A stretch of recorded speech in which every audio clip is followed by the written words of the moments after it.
In the last session, we looked at an example involving tossing two coins and the associated variance in the returns to understand the basic premise behind the Harry-Markowitz portfolio theory.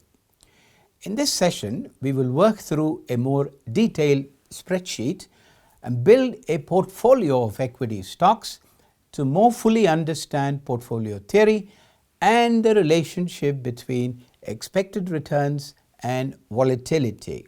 Please recall, variance, covariance, and standard deviation are the statistical concepts on which the Harry-Markowitz portfolio theory has evolved.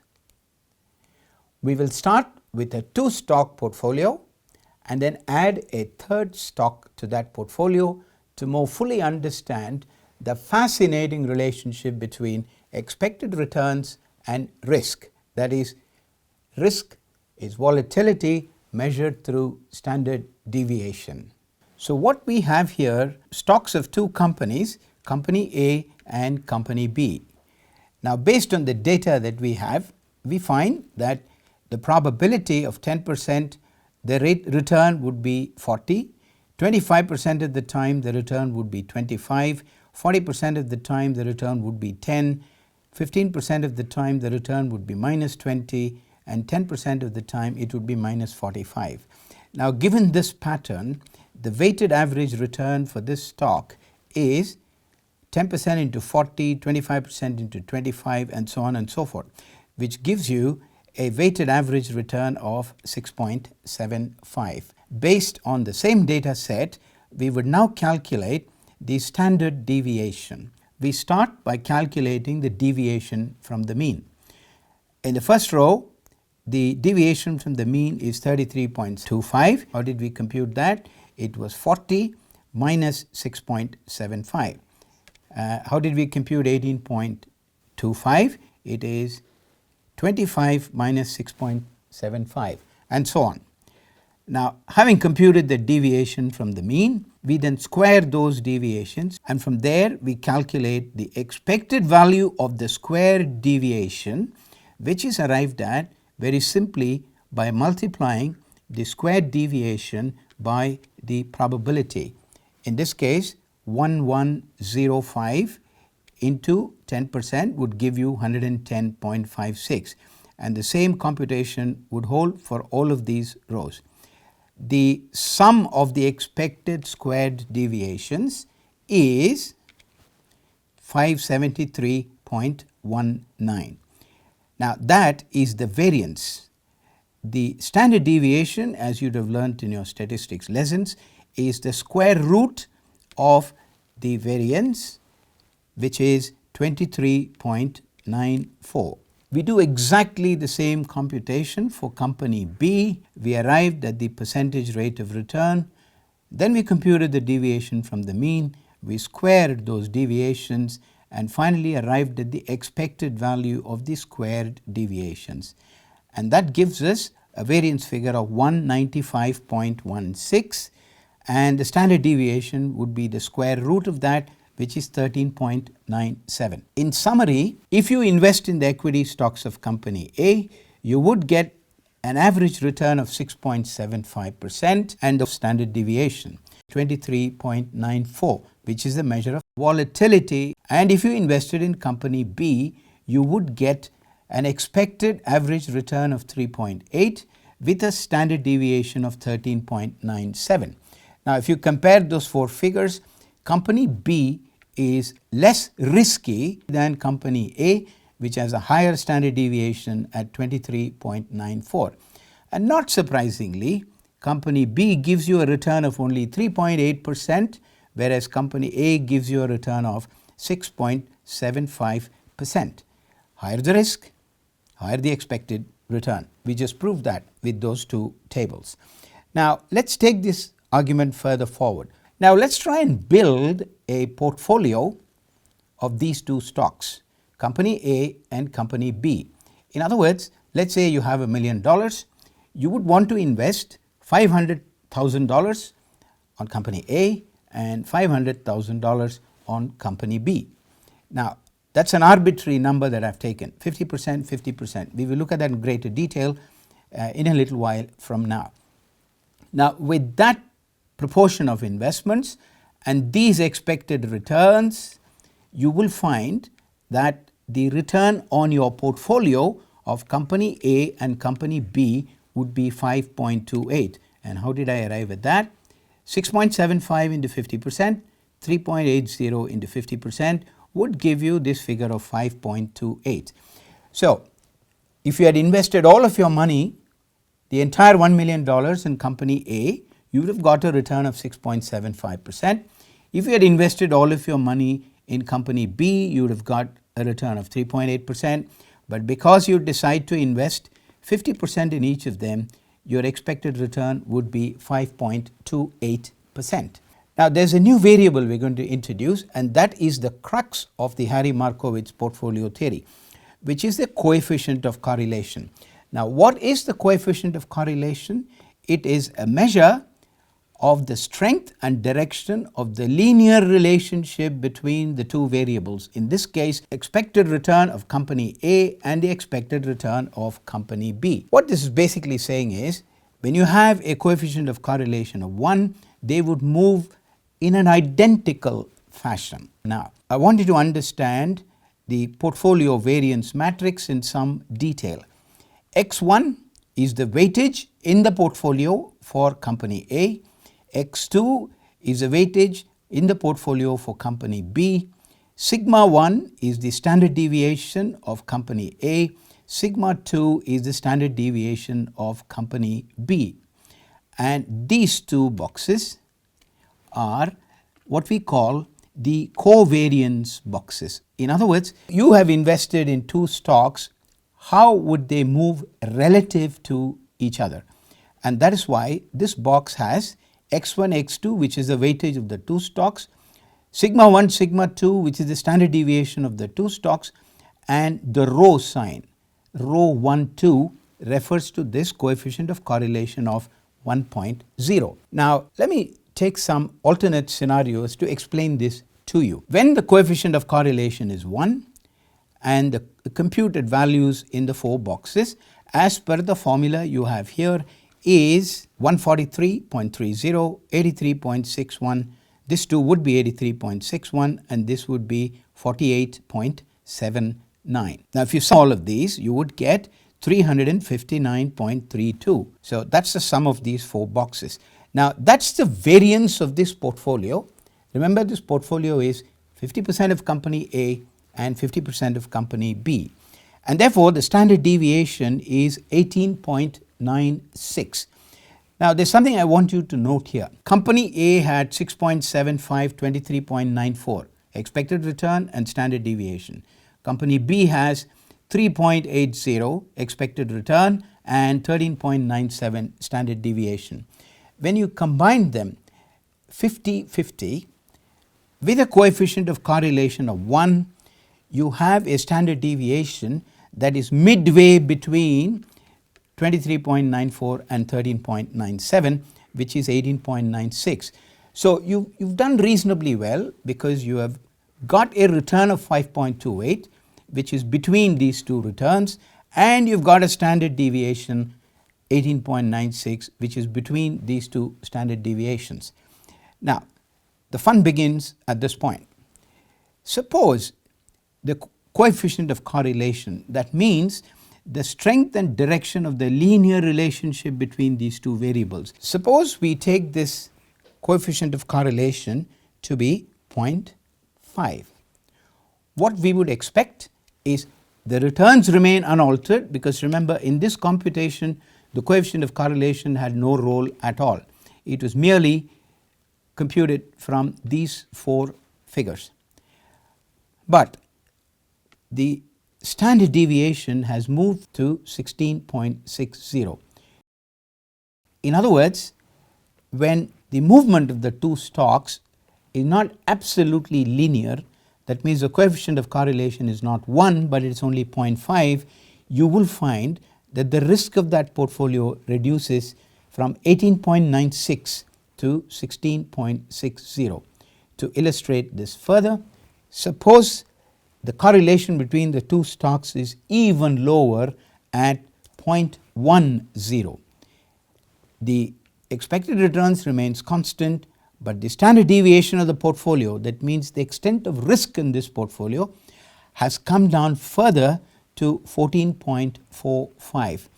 And as a last iteration, suppose the two stocks are moving in virtually the opposite direction. That means the coefficient of correlation is minus 0.5. An English language interpretation of that is, if one stock is going to move positive, the other one would move in a negative direction, which brings down the risk in the portfolio to 10.41. Now let me take these numbers and put them up as a summary. What we have here is company A and company B with various combinations of the two companies. 100% of the portfolio in company A, 70% in company A, 30% in company B, 50-50 company A, company B, and so on and so forth. The expected return with these combinations would vary from 6.75 if 100% was on company A and 3.80 if it was in company B. Now remember, at that 50-50 we had an expected return of 5.28%. And these are the various correlations that we have used, and the standard deviation computations therefore vary from as high as 23.94 to the lowest of 8.77. Now this might seem like a maze of numbers, but let's try and interpret it. Let's look at this column where the correlation is 0.1, and let's look at these expected returns as given in this column. I'll transpose just those two into the next worksheet. So what we have here is the expected returns as we saw in the previous screen, and the standard deviation when the correlation between the two stocks is 0.1. Now this is interesting, and this is what I want you to note from this graph, and this is the crux of the Harry Markowitz portfolio theory. When you have 100% of company B, you get a return of 3.8 at a standard deviation of 13.97.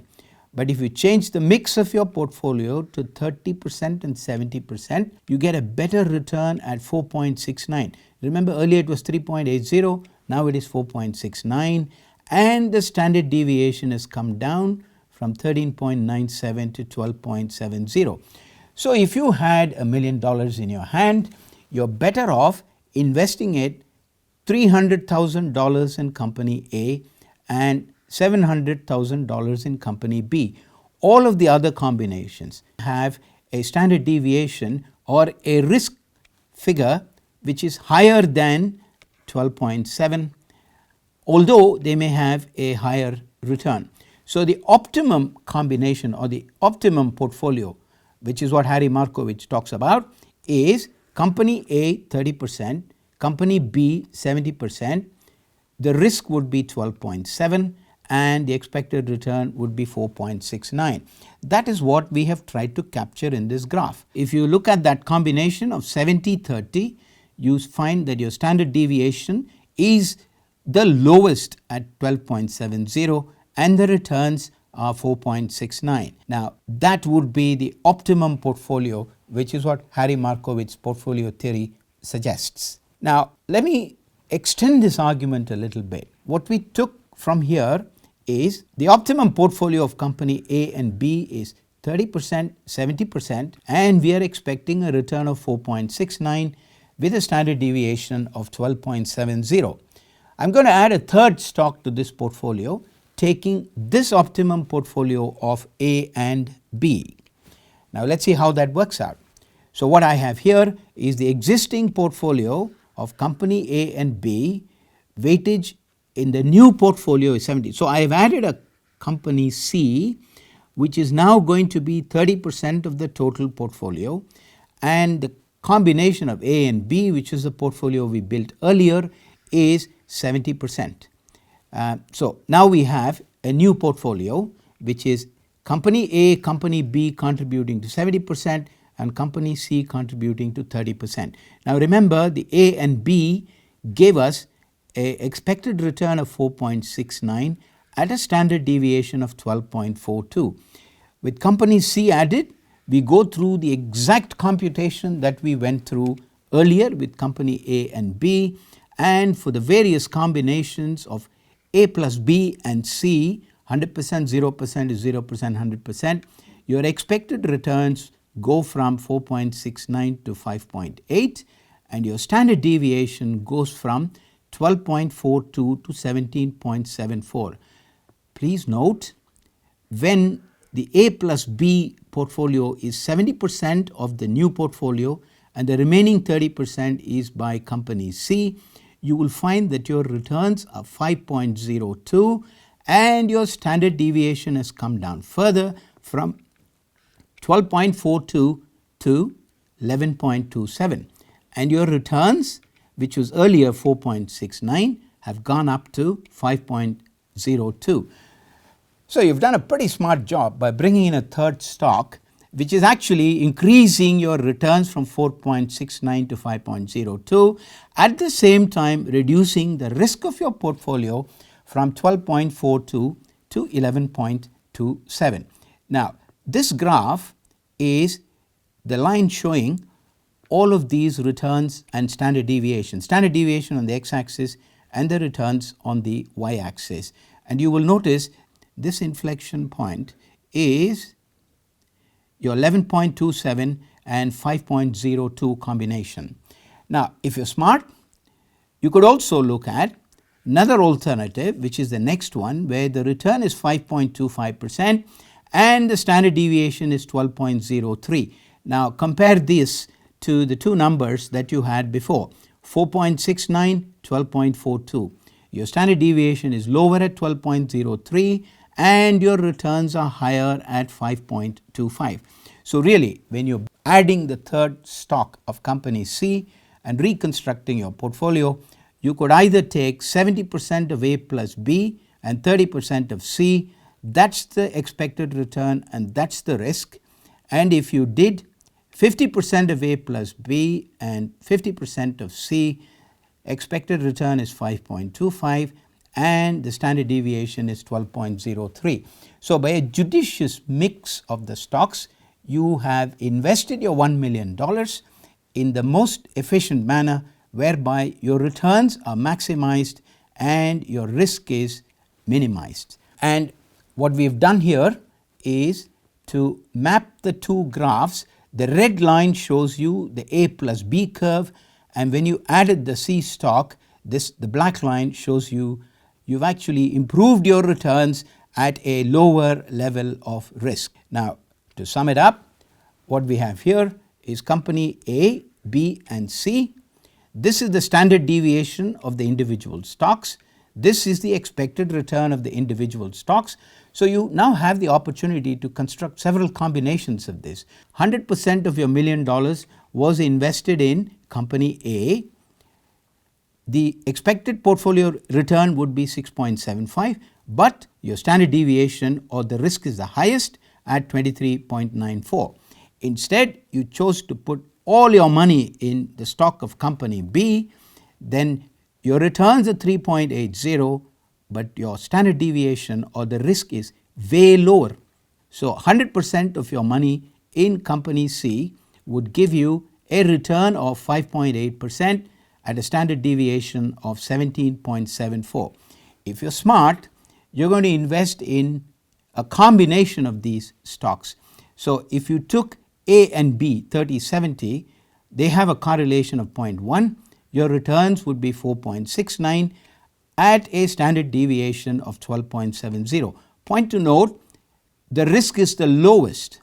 By combining A and B, you have reduced your risk to 12.70, which is lower than all these individual risks, and you're getting a return of 4.69%. If you add stock C, if this is the portfolio composition, with a correlation of 0.25 between A plus B and C, you would get a return of 5.25%, which is higher than the 4.69 you got at a lower risk level or a lower standard deviation of 12.03. if you want to go down even further, you could change the mix 21, 49, 30 between the three stocks, and you would get a return of 5.02 at 11.27. Now, if you're a smart investor, you would probably go for this combination because it gives you a return of 5.25% at the lowest level of risk. You can choose this, but your returns are going to be lower. Hope that spreadsheet example helped you comprehend Harry Markowitz's portfolio theory and how to build a portfolio of equity stocks to optimize the expected returns at the lowest level of risk or the lowest volatility, that is, the lowest standard deviation.